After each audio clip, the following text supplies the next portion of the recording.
สบายดีทุกคนวิดีโอนี้ต่อจากคลิปก่อนที่รัฐพามาเที่ยวบ้านสวนไกด์กรุงเทพ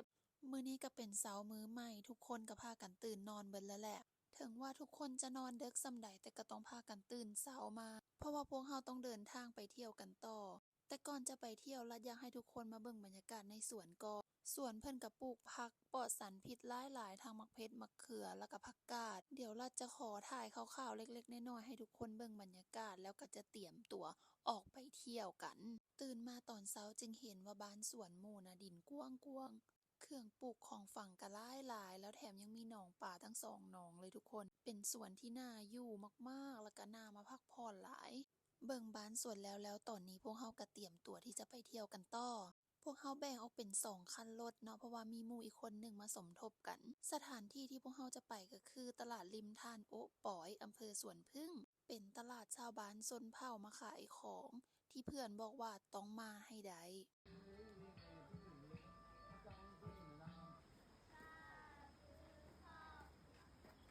พอดีเข้ามาก็เห็นน้องๆทำการแสดงใกล้จะจบละก็เลยได้สมทบทุนให้น้องๆเล็กๆน้อยๆบ่ได้ expect ว่าจะดีขนาดนี้นะทุกคนรู้สึกว่า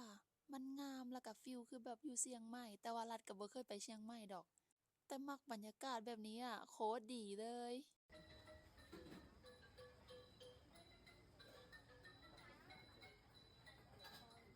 พวกเรามาฮอดแล้วก็พากันหิวข้าวร้านที่พวกเราแล่นไปใส่ก็คือร้านอาหารทุกคนเป็นร้านข้าวแกงที่หมู่เราแนะนำว่าแซ่บแล้วก็ต้องลองรัดก็เลยจัดไปเลยจ้านี่แต่ว่าเห็นร้านเพิ่นบ่ได้ขายแค่ข้าวแกงอย่างเดียวเพิ่นยังขายส้มตำนำรัดก็เลยว่าโอเคงั้นสั่งตำปูปลาร้าไปกิน แซ่บบ่เจ้อร่อย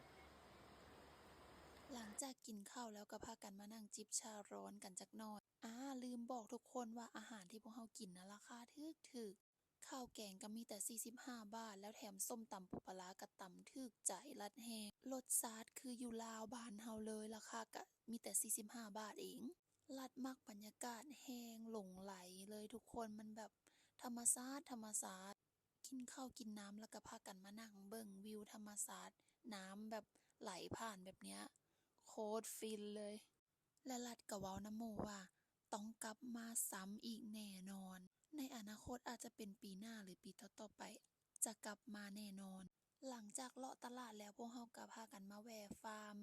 ให้อาหารสัตว์แล้วก็หมู่ก็พากันขี่ม้าซึ่งกิจกรรมน่ะหลายอย่างแฮงและหมู่เราก็คือว่าเอเนอร์จีแบบล้นเหลือแฮงมื้อนี้เป็นอิหยังที่ม่วนหลายๆและทริป2 มื้อ 1 คืนเที่ยวราชบุรีก็จบลงเพียง